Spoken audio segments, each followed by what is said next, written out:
ang bayan ng President Roxas sa Capiz. Isa ito sa pinakamalinis na bayan sa buong lalawigan.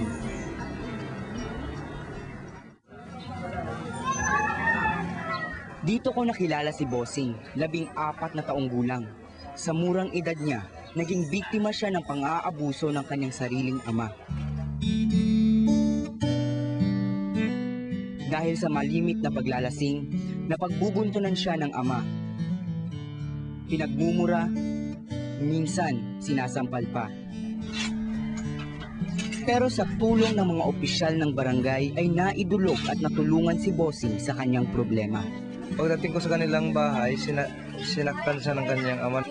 Hinahawakan ko si Enoch sa kanyang kamay at dinala sa kanilang bahay sa itaas. Ang sabi naman, wala naman yun kap. Pero napupumiglas ba si Enoch na saktan niya pa yung bata. At agad-agad na pinusasangol lang kanyang kamay at dinala sa municipal ng President Roxas at pinasafety keeping. Diin niyo dahil siya gin-refer ng mga agencies? Sa VAUSI. Ang VAUSI ay ang Violence Against Women and Children Center na proyekto ng lokal na pamahalaan ng President Roxas Capiz at United Nations Population Fund o UNFPA. Dito natutulungan ng mga babae at batang bumangon mula sa trauma ng pang-aabuso.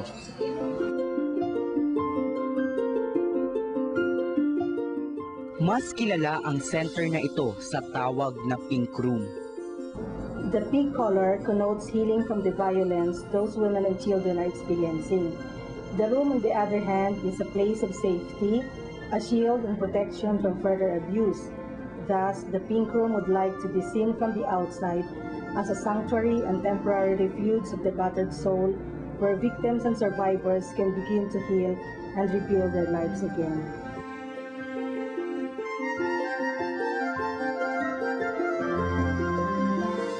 Ang pagtatag ng VAUSI ay isinasaad sa Republic Act 9262 o Violence Against Women and Children Act of 2004. Pero 2 taon bago pa maipasa ang batas, meron ng ganitong kanlungan ang President Roxas.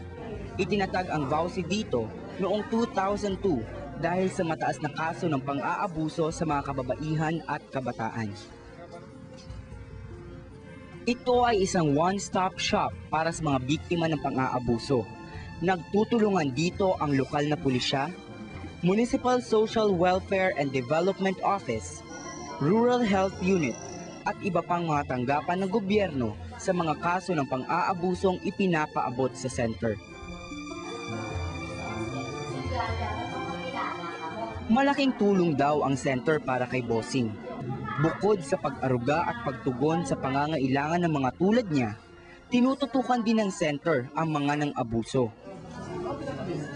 Binuo ng VAUSI ang Circle of Men. Nais nilang mapataas ang kaalaman ng mga kalalakihan sa pagsugpo ng karahasan laban sa mga kababaihan at bata. Para mabigyang diin ng RHU ang Circle of Men, kinulayan nito ng asul ang mga kwarto.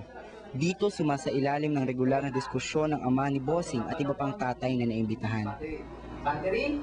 Ayon kay Dr. Posadas, ang grupo ay nabuo sa konsepto na lalaki sa lalaking usapan. Ang mga volunteer ng Circle of Men ay sinanay rin sa kanilang mga dapat gawin.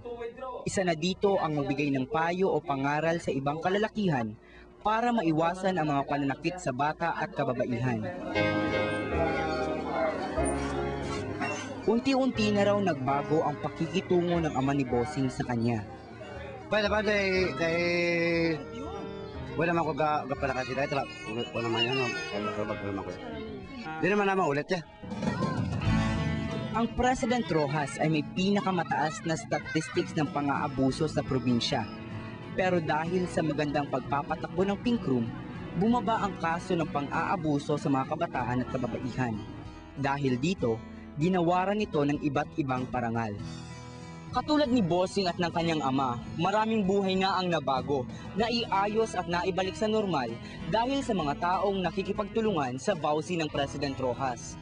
Sa tulong ng gobyerno at ng mga pangkaraniwang tao, sana ay tuluyan ng matigil ang pang-aabuso sa mga kabataan.